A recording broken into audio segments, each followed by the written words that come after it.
with respect to the allocations of land to the 2.5 tribes Be'ever HaYarden, there appears to be a fundamental difference between the Bnei Gad and Bnei Reuven to that of Shevet Menashe, in that the allotment to Shevet Menashe on the east side of the Yarden was deemed to be a positive, whereas the allotment to Bnei Gad or Bnei Reuven, even after the agreement and even after the final distribution of land amongst the Shvatim, was deemed to be negative. This is a point highlighted by the Or HaChaim in addressing an anomaly to a pasuk in Bamidbar 34:14.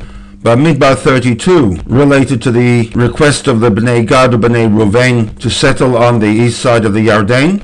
This led into Bamidbar 33, which provides us with a list of the various stages of encampments during the 40 years in which Bnei Israel were in the Midbar, and Bamidbar 34 deals with the actual process for the allocation of that land. The first 12 pasukim of Bamidbar 34 delineates the precise borders, north, south, east, and west, of what was to become Eretz Israel, concluding with a statement to the effect that Moshe commands the entire nation and tells them, Zot ha'aretz asher titnachalu itam begoral. This is the land that was to be apportioned through a system of lottery, a land that God has commanded, latet latisha hamatot v'chatzi hamateh, to be given to 9.5 tribes. 9.5 in contrast to 12, because the Bnei Reuven and Bnei Gad and half the tribe of Menashe, 2.5 tribes, were allocated portions on the east side of the Yarden. A closer look at the structure of this pasuk regarding the 2.5 tribes will identify a textual anomaly in that the pasuk in actuality is divided into 2 stanzas. These 2 stanzas have independent verbs. Lakachu, mentioned once with respect to Bnei Reuven and Bnei Gad, and a second time with respect to the half-tribe of Menashe. The second lakachu, on the surface at least, would appear to be superfluous. The text could have rolled all 3 allocations into one, but all 3 lakachu nachlatam.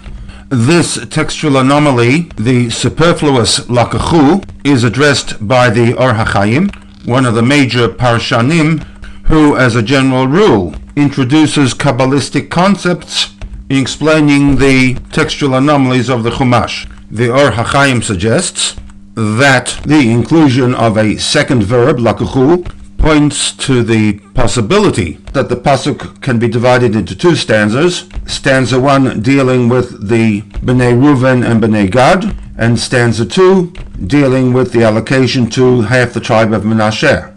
In this case he writes, Hutzrach lichpol ma'amar ze pam sheni. The reason for separating the 2 allocations is lefi shechatzi shevet Menashe lo ba im Bnei Gad u Bnei Reuven yachad. That from the very outset, Bnei Gad were not part of the original request to remain on the east side of the Jordan.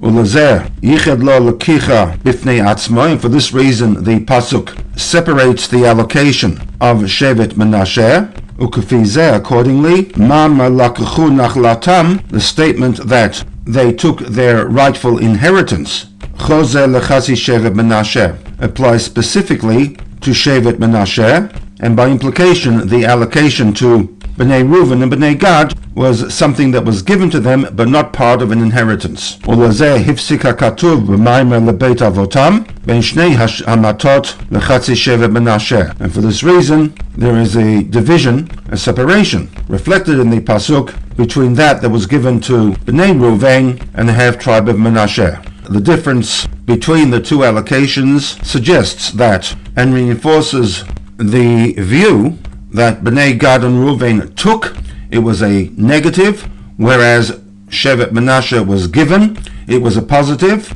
that even after the commitment of Bnei Reuven and Gad and the agreement, the actions of Bnei Gad and Bnei Reuven were judged to be basically negative, and that in the final analysis the text is critical of their actions.